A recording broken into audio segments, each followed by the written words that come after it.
Médica Espírita Brasileira tem um psiquiatra, me parece, chamado Sérgio... Está me faltando aqui o sobrenome dele. Ele está fazendo um estudo, um conjunto grande de estudos sobre a glândula pineal. Sabe o que é a glândula pineal? A glândula pineal fica no sistema nervoso como se fosse o centro. Vamos imaginar que a cabeça seja uma bola bem direitinho, lá no centrinho estaria a glândula pineal. A ciência vinha dando pouco valor à glândula pineal. Nos últimos anos, isso está sendo reformulado. Inclusive, já se atribuindo a essa glândula a produção de substâncias de atividade hormonal. Para a doutrina espírita, a glândula pineal é o fulcro do qual o espírito se projeta para o corpo. Isso é uma hipótese de trabalho. E o Sérgio está fazendo uma série de pesquisas para confirmar isso. E são pesquisas muito interessantes. Então, eu costumo dizer que a doutrina espírita jamais poderá ser tratada como ciência experimental. E se algum dia, algum ramo do conhecimento da ciência oficial trabalhar a favor do espiritismo, será a medicina, através dessa busca da relação do espírito com o corpo. E a medicina já vem bem adiantada, porque quando a medicina se desdobra no ramo chamado doenças psicossomáticas, já está trabalhando ao nível de espírito. E outras, as terapias transpessoais e vários outros momentos. Então, alguns aspectos da medicina já se esparramam na direção do espírito. E a medicina homeopática e a medicina ayurvédica trabalham no plano unicamente energético, ou seja, trabalham no plano do espírito. Então, é preciso a gente manter essa compreensão.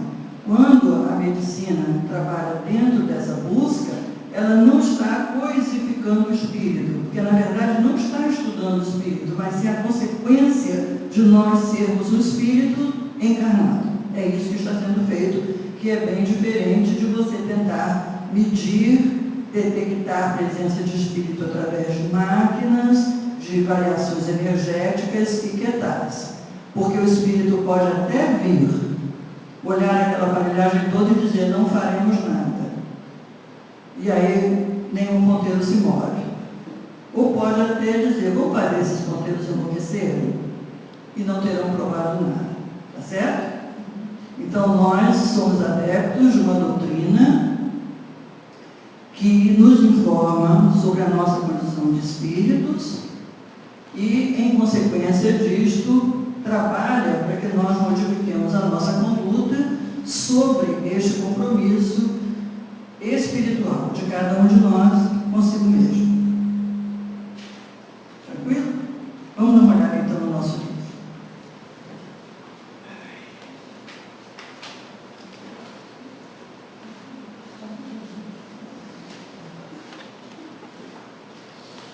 Então, tudo isso foi objeto do roteiro número 3, né? Cujo objetivo específico é, quem pode ler a primeira linha? Identificar os aspectos científico, filosófico e religioso do espiritismo. Ok. Eu esqueci seu nome. Rafael. Você pode ler a primeira frase do conteúdo básico? O Espiritismo é ciência nova que vem revelar aos homens, por meio de provas inusadas, a existência e a natureza do mundo espiritual e as suas relações com o mundo corpóreo. Ok. Aceitam a frase, compreendem o significado dela? Luciano, pode ler a segunda? O Espiritismo é uma doutrina essencialmente filosófica, embora seus princípios sejam comprovados experimentalmente, o que lhe confere também o caráter científico. O caráter filosófico do Espiritismo está, portanto, no estudo que faz do homem, sobretudo o espírito, de seus problemas, de sua origem, de sua destinação. Todos concordam? Liane, pode ler a próxima? O O Espiritismo repousa sobre as bases fundamentais da religião no que respeita a todas as crenças. Um de seus efeitos é incutir sentimentos religiosos nos que os não possuem, fortalecê-los nos que os têm vacilantes. Ok, então aí está então a base do princípio religioso, tá certo? Agora estou no formato, você pode ler o seguinte, por favor? O Espiritismo é uma doutrina filosófica de efeitos religiosos, como qualquer filosofia espiritualista, pelo que forçosamente vai ter as bases fundamentais de todas as religiões, Deus, a alma e a vida futura. Mas não é uma religião constituída, visto que não tem culto delito, nem tempos, e que entre seus adeptos nenhum tomou, nem recebeu o título de sacerdote como de sumos sacerdotes. Continuou concordando? Ok? Vera, você pode ler o seguinte? No sentido filosófico, o Espiritismo é uma religião, e nós nos vangloriamos por isto, porque é a doutrina que funda os vínculos da fraternidade e da comunhão de pensamentos, não sobre uma simples convenção, mas sobre bases mais sólidas, as próprias leis da natureza. Todos concordam com o que nós lemos e entendemos agora, bem clarinho isso? Porque existe algum livro sobre as leis da natureza, sem ser, por exemplo, que o livro dos Espíritos fala um pouco, né? Não, fala bastante daquelas leis naturais. Eu sei, mas existe assim um livro que tem muitas leis morais. Mas quando fala em leis da natureza, são as leis da física, da química, da biologia, da bioquímica, dessas ciências da matéria. Tá certo, tá bom. Obrigada. Porque toda a natureza, exceto os espíritos, pode ser estudada por essas leis da matéria. Eu vi até lendo esses livros que tem essas... que é dito aqui nas referências, que tem a parte da biologia, isso que você terminou de falar, da química, da física, da biologia, e eu não estava entendendo por quê. Hoje, quando eu chegar a casa, eu realmente vou reler para eu poder ficar mais claro nesse assunto. Mas ela compreendeu, né? Leis da natureza são essas leis todas que a ciência vem amealhando, descobrindo a cada tempo. Tá vendo? Hein? Voltando atrás, Diga. o Espiritismo é uma doutrina essencialmente filosófica, embora seus princípios sejam comprovados experimentalmente. Experimentalmente. O experimentalmente aí se refere a todo contato mediúnico através do qual as informações foram obtidas. E como isso foi feito repetidas vezes, sempre com resultados que eram compatíveis entre si, vai-se em vários lugares do mundo ao mesmo tempo, dessa maneira foi se confirmando a veracidade. Tudo aquilo que foi inusitado, Kardec recusou. Ele só aceitou o que se repetiu dentro de uma atitude padrão, onde um acontecimento comprovava o outro. Daí o uso da palavra experimental. Tá bom? Kardec era médico? Não, Kardec era pedagogo. Porque ela perguntou sobre Tem algumas biografias aventam essa hipótese, mas há uma biografia bem grande, bem estruturada do Kardec, feita por uma pessoa que foi presidente da FEB, em que isso se discute e ele diz que não tem nenhuma comprovação de que ele tenha sido médico.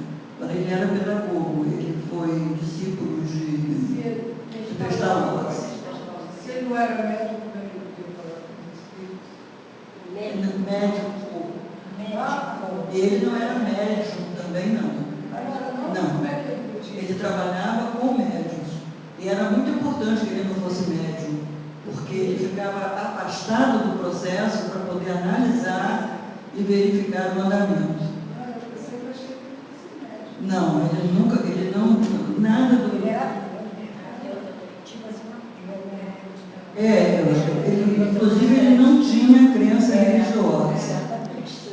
Ele não tinha crença religiosa. Só virtude. fazia outra coisa. Mas era necessário isso, que ele fosse totalmente indiferente àquilo tudo para poder enxergar. Se ele estivesse envolvido, fora do processo para poder. se ele estivesse envolvido, ele não teria enxergado. Agora eu entendo melhor porque ele era francês. Eu não ouvi você. Agora eu entendo melhor porque ele era francês. Porque o francês não podia explicar. Ter crescido, né? Realmente. Vamos passar então para os subsídios. Nós vamos ver só algumas frases, tá? Vocês leram isso em casa, não leram? Tá ok. Logo aí na página 31, tem o número 2, e tem escrito assim: o Espiritismo é ao mesmo tempo uma ciência de observação e uma doutrina filosófica. Nós estamos repetindo para ficar bem gravado.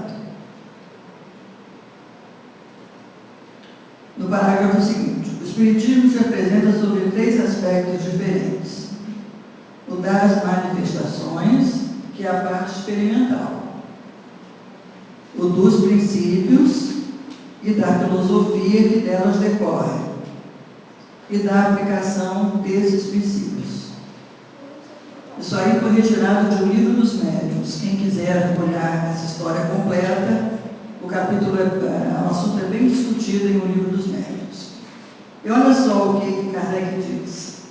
Daí, 3 classes ou graus de adeptos: os que creem nas manifestações e se limitam a comprová-las. Para isso, o Espiritismo é uma ciência experimental. Esse é o pessoal que está no laboratório estudando doutrina espírita.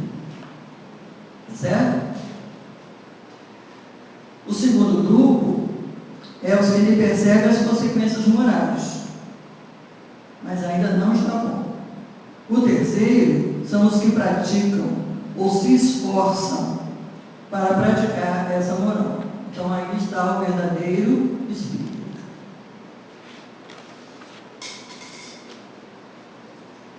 E no finalzinho desse parágrafo tem a frase que explica de onde vêm as consequências filosóficas e morais.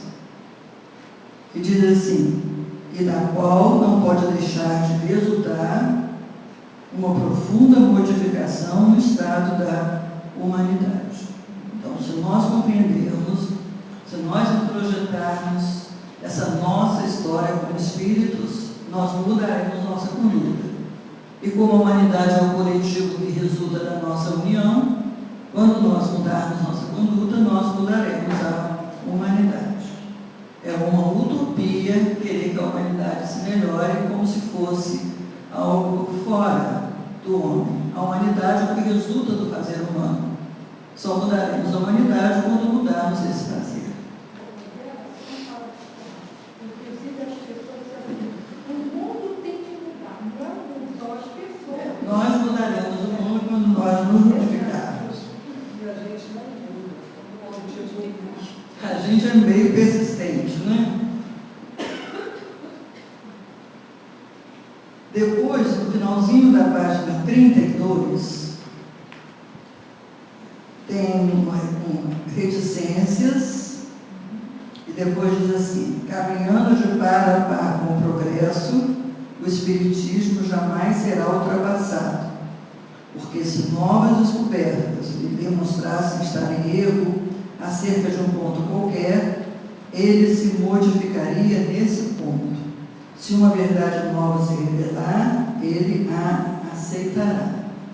Isso aí, gente, é muito ligado a essa questão de nós confundirmos a palavra religião dentro da doutrina espírita. Eu vou voltar para lá para sair do frio. Ufa! Ainda mais que eu estou com essa camisetinha horrorosa. Então vamos lá, o que eu estou querendo falar?